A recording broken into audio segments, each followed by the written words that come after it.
সামনে আছে ডিসেম্বর এবং জানুয়ারি মাসের 3টি সপ্তাহ। এরপরই আম গাছে আশা করা যায় মুকুল আসা শুরু হয়ে যাবে। এই সময়ে আম গাছে কী পরিচর্যা করলে অনেক বেশি মুকুল আসবে? যারা ইতিমধ্যে টবের গাছে সার দিয়ে ফেলেছেন, এখন থেকে বন্ধ রাখুন। জমিতে লাগানো আম গাছেও সার দেয়া বন্ধ রাখতে হবে। জৈব সার হোক বা রাসায়নিক সার হোক, কোনোটাই আর দেয়া যাবে না, এমনকি কোনো তরল সারও না। এই সময়ে পানি একটু বুঝে সুঝে দিতে হবে। টবের গাছে যারা 7 দিন পর পর পানি দিতেন, এখন থেকে 15 দিন পর পর দিবেন, গাছটিকে বাঁচিয়ে রাখার জন্য এবং মুকুল আসার আগ পর্যন্ত। এভাবে। আর জমিতে যে গাছটি আছে সেটাতে পানি দেওয়া একদমই বন্ধ করতে হবে মুকুল আসার আগ পর্যন্ত। গাছের কোনো ডাল কাটা যাবে না, ডালে কাটিং করা যাবে না, এমনকি কোনো পাতাও ছেঁড়া যাবে না। টবের গাছটি এমন জায়গায় রাখতে হবে যেখানে প্রচুর আলো বাতাস পাওয়া যায়। আর মাটি খোঁচানো যাবে না। আমের মুকুল আসার ক্ষেত্রে এবং মুকুলগুলো নষ্ট হয়ে যাওয়ার জন্য দায়ী বিভিন্ন রকমের পোকামাকড় ও ছত্রাক।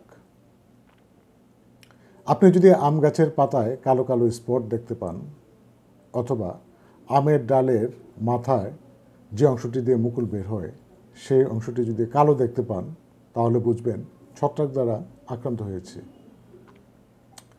1 লিটার পানিতে 1 চা চামচ শ্যাম্পু অথবা হাফ চা চামচ ডিটারজেন্ট অথবা হাফ চা চামচ হ্যান্ড ওয়াশ মিশিয়ে 3-4 দিন পর পর বিকালে গাছ ভিজিয়ে পাতার উপরে এবং পাতার উল্টো দিকে বেশ ভালোভাবে স্প্রে করে দেন, ঠিক হয়ে যাবে।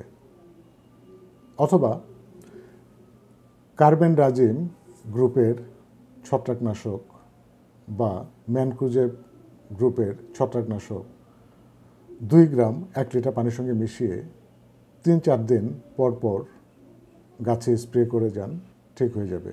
ছত্রাক আর থাকবে না। পোকামাকড়, হপার পোকা, অন্যান্য শোষণকারী পোকা, মিলিবাগ, এগুলো আমের মুকুল নষ্ট করে ফেলে। তাই আপনাকে ব্যবস্থা নিতে হবে আমের মুকুল আসার আগেই যেন এগুলো গাছে না থাকে, গাছ থেকে একেবারে দূর হয়ে যায়।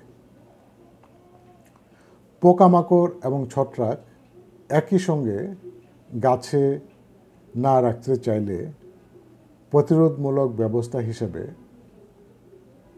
অবশ্যই মুকুল আসার আগ পর্যন্ত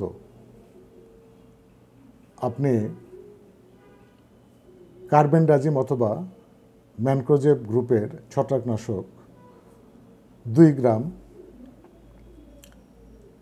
এর সঙ্গে সাইপারমেথ্রিন গ্রুপের কীটনাশক 2 মিলি 2 লিটার পানির সঙ্গে মিশিয়ে 10-12 দিন পর পর গাছে স্প্রে করে গেলে মুকুল আসার আগ পর্যন্ত, তাহলে গাছে আর কোনো রকম পোকামাকড় এবং ছত্রাক থাকবে না, যার ফলে যে মুকুলগুলো আসবে সেগুলো ভালো অবস্থায় থাকবে এবং ফুলে পরিণত হবে।